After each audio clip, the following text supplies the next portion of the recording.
ప్రియులారా, ఆదివారం అనగానే దేవుని పిల్లలకి ఒక గొప్ప పండగ.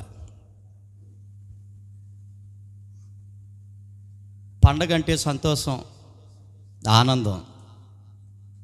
ఎందుకు ఈ సంతోషం అనంటే,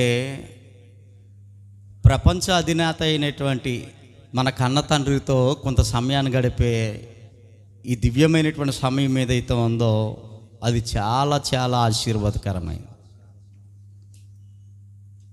ఈ ఆనందద గడియాలు ఏవైతే ఉన్నాయో ఇది నిజంగా దేవునితో గడిపే సమయము మనకి పండగ దినమే. ఇది దేవుని సన్నిధానాన్ని రుచి మరిగినటువంటి బిడ్డలు ఏమాత్రం వదులుకోలేము.